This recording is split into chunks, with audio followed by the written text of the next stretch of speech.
राधे राधे मित्रों, वैदिक ज्योतिष के छाया ग्रह यानी कि राहु अगर कुंडली में मजबूत स्थिति में हो तो व्यक्ति को जीवन में मान, सम्मान, सफलता सब कुछ मिलती है। इसके विपरीत अगर राहु की स्थिति अच्छी नहीं है, राहु की स्थिति प्रतिकूल है, तो शरीर में अनेक प्रकार की व्याधियां पैदा होती हैं और हर कार्य में व्यक्ति को बाधाओं का सामना करना पड़ता है। दुर्घटनाओं का भी कारक माना जाता है। दोस्तों, 7 मार्च 2019 को राहु मिथुन राशि में रात्रि 2:48 पर गोचर करेंगे और फिर 23 सितंबर 2020 को सुबह 5:28 पर मिथुन राशि से वृषभ राशि में जाएंगे। ज्योतिषीय दृष्टिकोण से राहु का गोचर बहुत अहम माना जाता है और हर राशि पर अपना एक विशेष प्रभाव इसका होगा। किस राशि पर क्या प्रभाव होगा और किस राशि वालों को क्या उपाय करना चाहिए इस दौरान, ये जानकारी हम आज आपके लिए यहाँ पर लेकर आए हैं। तो चलिए शुरू करते हैं मेष राशि से। मेष राशि वालों के लिए राहु आपकी राशि से तीसरे भाव में गोचर करेगा। ज्योतिष के अनुसार कुंडली का जो तीसरा भाव होता है वो पराक्रम के साथ ही साथ सहजता का भाव होता है। राहु के तीसरे भाव में स्थिति आपके लिए शुभ संकेत की ओर इशारा कर रही है, इसीलिए इस गोचर की अवधि में आपको खास तौर पर फायदा देखने को मिलेगा। आपके कार्य क्षेत्र में नौकरी में सफलता मिलेगी। अगर आप जॉब चेंज करना चाहते हैं तो बहुत अच्छा समय है आपके लिए। इस अवधि में आपको आर्थिक लाभ मिलने की प्रबल संभावना है और कार्य क्षेत्र में अधीनस्थ कर्मियों द्वारा आपको पूरा सहयोग मिलेगा। लंबी दूरी के बजाय छोटी यात्राएं आपके लिए इस दौरान काफी अच्छी रहेंगी और आपकी संवाद कला आपको जीवन में आगे बढ़ाने में मदद करेगी। इस दौरान आपके दोस्त की जो लिस्ट है वो काफी लंबी हो जाएगी। बहुत सारे नए दोस्त आपके बनेंगे और समय समय पर वो आपकी मदद भी करेंगे। आपका साहस और मनोबल मजबूत रहेगा। करियर में प्रमोशन के योग भी बन रहे हैं और इसके साथ ही साथ विदेश यात्रा की योजना भी इस दौरान बन सकती है। आपको जो उपाय करने की आवश्यकता है इस दौरान वो है बुधवार की शाम को तिल का दान करें। वृषभ राशि वालों के राशि से दूसरे भाव में गोचर करेगा तो कुंडली में जो दूसरा भाव होता है वो धन की विवेचना करता है। इस भाव में राहु का स्थित होना आपके लिए कष्टकारी हो सकता है। इस दौरान आर्थिक क्षेत्र में आपको संभल कर अपने कदम आगे बढ़ाने होंगे क्योंकि इसमें धन हानि की संभावना बन सकती है। कड़वे शब्दों का प्रयोग या फिर बढ़ा चढ़ाकर बातचीत करना आपके लिए उचित नहीं होगी। किसी गलतफहमी के कारण घर का माहौल बिगड़ सकता है और इस दौरान आप धैर्य का परिचय दें और क्रोध पर नियंत्रण रखें। गोचर के दौरान आपके खर्च में वृद्धि होगी और आपका मानसिक तनाव भी बढ़ सकता है। धन की बचत के लिए धन का खर्च बहुत सोच समझकर आपको इस दौरान करने की आवश्यकता है। अपनी सेहत पर भी इस दौरान खास तौर पर ध्यान रखें क्योंकि गोचर के दौरान आपके स्वास्थ्य में कमी आ सकती है। इसके अलावा इस अवधि में इस चीज का ध्यान रखिए कि किसी भी प्रकार की लोन या उधारी के काम से आपको बचना है। जो उपाय आपको इस दौरान करना चाहिए वो है रविवार को भैरव देव के मंदिर में काले रंग का ध्वज जरूर चढ़ाइए। मिथुन राशि, राहु आपकी राशि में प्रवेश कर रहा है और ये आपके लग्न भाव में स्थित होगा। ज्योतिष के अनुसार लग्न भाव हमारे जन्म का भाव होता है और इस भाव में राहु का स्थित होना आपके लिए बिल्कुल अनुकूल नहीं है। इस अवधि में आपको संभल कर चलना होगा और सेहत के लिए तो बहुत सावधानी रखने की जरूरत है। इस दौरान कोई पुरानी बीमारी फिर से आ सकती है उभर करके सामने और जरूरत पड़ने पर चिकित्सक की सलाह जरूर लीजिए। किसी भी प्रकार की लापरवाही अपने स्वास्थ्य को लेकर के बिल्कुल न बरतिए। इस दौरान छात्रों को पढ़ाई में दिक्कत का सामना करना पड़ सकता है और इस गोचर के दौरान एक चीज का जरूर ध्यान रखिएगा, जल्दबाजी में कोई भी फैसला ना करें। कई बार निर्णय आपके लिए उचित नहीं होंगे। दोस्तों के साथ किसी भी बात को लेकर के मनमुटाव भी हो सकता है और राहु के प्रभाव के कारण आप दूसरों पर राज करने की कोशिश करेंगे जो आपकी छवि को नकारात्मक बना सकता है। जो उपाय करने की आपको आवश्यकता है वो है काले रंग का कंचा अपने पॉकेट में आप इस दौरान जरूर रखिए। कर्क राशि, राहु आपकी राशि से 12वें भाव में संचरण करेंगे तो कुंडली में ये जो भाव होता है ये व्यय का होता है। इसीलिए राहु के इस भाव में होने से आपके खर्चों में वृद्धि हो सकती है। इस अवधि में आपके बेवजह के खर्चे बढ़ेंगे। वैसे तो गोचर के दौरान आप विदेश यात्रा पर भी जा सकते हैं। राहु के प्रभाव से आपके पारिवारिक जीवन में बहुत उतार चढ़ाव आपको देखने को मिल सकता है। खासतौर पर बच्चों की सेहत में आपको समस्याओं का सामना करना पड़ सकता है, इसीलिए उनकी सेहत पर खास तौर पर ध्यान दें। इसके अलावा उनके स्वभाव में भी आपको कुछ परिवर्तन दिखेगा। गैर कानूनी कामों से दूर रहिए, वरना आपको परिणाम बुरे भी भुगतने पड़ सकते हैं और कार्य क्षेत्र में आपको बहुत सारे चुनौतियों का सामना करना पड़ सकता है। जैसे आपके कार्य में किसी भी प्रकार की रुकावट आ सकती है या फिर आपके जो सीनियर्स हैं उनके साथ आपके काम बिगड़ सकते हैं। अपने कार्य क्षेत्र में आप बिल्कुल भी घबराइए नहीं और सही तरीके से सही समय पर अपना काम कीजिए। इस दौरान आपको मानसिक तनाव भी रह सकता है। जो उपाय करना चाहिए आपको वो है महाकाली और भैरव देव की आराधना करें इस दौरान। सिंह राशि, राहु आपकी राशि से 11वें भाव में जाएगा और कुंडली का ये भाव इनकम और लाभ का भाव होता है। इस भाव में राहु की स्थिति आपके लिए बहुत सुखद परिणाम देने वाली है। आपके जीवन में खुशियां आएंगी, करियर में बहुत अच्छा ग्रोथ होगा और इस दौरान कुछ खास उपलब्धियां भी आप हासिल कर सकते हैं। कार्य में सफलता मिलेगी और विभिन्न क्षेत्रों से आपको धन लाभ होने की संभावना भी है। बच्चों को लेकर के आप थोड़ा सा परेशान रह सकते हैं क्योंकि उनके स्वभाव में आने वाला बदलाव आपको सही नहीं लगेगा। छात्रों को पढ़ाई में कठिनाई का सामना करना पड़ सकता है। वहीं दोस्तों के साथ ये समय आपका बहुत अच्छा बीतने वाला है। सामाजिक क्षेत्र में आपका रुतबा मान सम्मान बढ़ेगा, लेकिन अपने सीनियर्स से थोड़ा सा सावधान रहें। रिश्तों को मेंटेन करने की कोशिश करें और निर्देशों का सही तरीके से पालन करें। जो उपाय करने की सिंह राशि वालों को आवश्यकता है वो है कुत्तों को खाना खिलाइए। कन्या राशि, राहु आपकी राशि से 10वें भाव में गोचर करेगा और कुंडली में ये भाव कर्म एवं पद प्रतिष्ठा का भाव होता है। इस भाव में राहु का स्थित होना आपके लिए शुभ संकेत नहीं है। हालांकि आर्थिक क्षेत्र में आपको इस गोचर का फायदा होगा। आपके धन की बचत होगी, बहुत सारे स्रोतों से आपके पास पैसे आएंगे।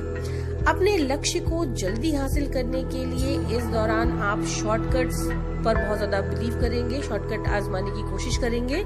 इस बात का ध्यान रखिए कि ये शॉर्टकट आपको क्षणिक लाभ पहुंचा सकता है, लेकिन लंबे समय पर ये आपका जो ऑप्शन है ये टिकाऊ नहीं होगा। राहु के प्रभाव से आपके माताजी की सेहत में कमी आ सकती है, इसीलिए उनके स्वास्थ्य का खास तौर पर ध्यान रखें। ऑफिस में काम बहुत बढ़ जाएगा, जिसके कारण से आप काफी बिजी रहेंगे और आपके निजी जीवन पर भी इसका असर पड़ेगा, क्योंकि व्यस्तता के कारण आप अपनी पर्सनल लाइफ को टाइम नहीं दे पाएंगे। जो उपाय आपको करने की आवश्यकता है वो है श्री राम रक्षा स्तोत्र का जाप करिए। तुला राशि, राहु आपकी राशि से 9वें भाव में गोचर करेगा और कुंडली में 9वां भाव भाग्य और धर्म के बारे में बताता है। इस भाव में राहु की स्थिति आपके लिए अनुकूल नहीं होगी। इस दौरान भाग्य का आपको बिल्कुल भी सपोर्ट नहीं मिलेगा, जिसके कारण से कई जगह पर आपको आपके एक्सपेक्टेशन के अनुसार रिजल्ट्स नहीं मिलेंगे। इस दौरान आपको आर्थिक क्षेत्र में नुकसान का सामना करना पड़ सकता है और खास तौर पर धन की लेन देन में सावधानी बरतिए, वरना धन की हानि का योग भी बन सकता है। इस अवधि में तीर्थ यात्रा पर जाने के योग भी बनेंगे। राहु आपके पारिवारिक जीवन को खास तौर पर प्रभावित करेगा। इस दौरान पिताजी की सेहत में गिरावट आने की संभावना बन सकती है, इसलिए उनके स्वास्थ्य का देखभाल करें। गोचर के दौरान आप लंबी दूरी की यात्रा पर जा सकते हैं और लंबी दूरी की यात्राएं आपके लिए काफी अच्छे रिजल्ट्स भी लेकर आ सकती हैं। जो उपाय करने की आपको आवश्यकता है इस दौरान, तो आपको एक मंत्र का जाप करना चाहिए और मंत्र है ओम दुम दुर्गाय नमः। वृश्चिक राशि वालों के लिए राहु आपकी राशि से 8वें भाव में प्रवेश करेगा। कुंडली में 8वां भाव आयु का भाव होता है और राहु के इस भाव में उपस्थित होने से आपके लिए समय अनुकूल नहीं होगा। वाहन चलाते समय खासतौर पर आपको ध्यान रखने की बहुत ज्यादा जरूरत है, वरना दुर्घटना की संभावनाएं भी बन सकती हैं। सेहत का भी बहुत ध्यान रखना है आपको इस दौरान, और इस दौरान आपकी आय में भी कमी देखी जा सकती है। राहु का गोचर आपके आर्थिक क्षेत्र को भी प्रभावित करेगा। इस दौरान आपकी आय में कमी और खर्च में वृद्धि हो सकती है, इसलिए सोच समझ करके पैसे खर्च कीजिए। बेमतलब के कामों में पैसे को इन्वेस्ट करने की कोशिश बिल्कुल ना करें। पारिवारिक जीवन में अपने लोगों का रूखा व्यवहार आपको इस दौरान तनाव दे सकता है, और इस तनाव को अपने ऊपर हावी बिल्कुल ना होने दें, क्योंकि इसका असर आपके स्वास्थ्य पर भी पड़ सकता है। दोस्तों में भी विरोध की स्थिति निर्मित हो सकती है। जो उपाय करने की आपको आवश्यकता है वो है शनिवार को दोपहर 12 बजे से पहले नीले वस्त्र का दान करें। धनुराशि वालों के लिए 7वें भाव में, आपकी राशि से 7वें भाव में संचरण करेगा राहु। ज्योतिष शास्त्र के अनुसार कुंडली में 7वां भाव वैवाहिक जीवन की विवेचना करता है। राहु का इस भाव में होना आपके लिए अच्छे संकेत नहीं है। वैवाहिक जीवन में जीवन साथी के साथ रिश्तों में खटास आने की संभावना बन सकती है। इस परिस्थिति से बचने के लिए लाइफ पार्टनर पर किसी भी तरह का दबाव ना बनाएं और उनकी भावनाओं को समझने का प्रयास करें। जीवन साथी पर बिल्कुल शक ना करें, बल्कि उन पर विश्वास करें। और इस दौरान आपको काम धंधे में भी प्रतिकूल परिस्थितियों का सामना करना पड़ सकता है। हो सकता है आप अगर पार्टनरशिप में कोई काम कर रहे हैं तो वहाँ पे आपके पार्टनर के साथ आपके मतभेद भी हो सकते हैं। कार्यों में बेवजह बाधाएं नजर आएंगी। पारिवारिक जीवन में धन अथवा पैतृक संपत्ति को लेकर के विवाद सामने आ सकता है। जो उपाय करने की आपको आवश्यकता है वो है राहु केतु की शांति के लिए अनुष्ठान करें। मकर राशि, राहु आपकी राशि से 6ठे भाव में गोचर करेगा और कुंडली में 6ठा भाव रोग, भय और क्षति का होता है। राहु के इस भाव में होने से आपके लिए अच्छा समय आने वाला है। इस दौरान आपको शुभ परिणामों की प्राप्ति होगी, जीवन में खुशियों का आगमन होगा। करियर में आपको नई सफलताएं मिलेंगी और नौकरी में भी प्रमोशन और इनकम में बढ़ोतरी होने की प्रबल संभावना है। अपने विरोधियों पर आप भारी रहेंगे। छात्रों के लिए ये समय अनुकूल रहेगा, और अगर आप इस दौरान किसी प्रतियोगिता परीक्षा में शामिल हो रहे हैं तो आपको सफलता मिलने की पूरी संभावना है। अगर आपने बैंक में लोन आदि के लिए निवेदन किया है तो लोन आपका डेफिनेटली पास हो जाएगा, और आपकी जो पुरानी बीमारियां चल रही हैं उनसे भी आपको छुटकारा मिलेगा। राजनीतिक क्षेत्र में प्रबल सफलता मिलने के योग बन रहे हैं। जो उपाय करने की आपको आवश्यकता है वो है इस दौरान एक मंत्र का आप जाप कीजिए, जिससे आपको परिणाम और ज्यादा अच्छे मिलेंगे। और मंत्र है ओम राम रहावे नमः। ओम राम रहावे नमः।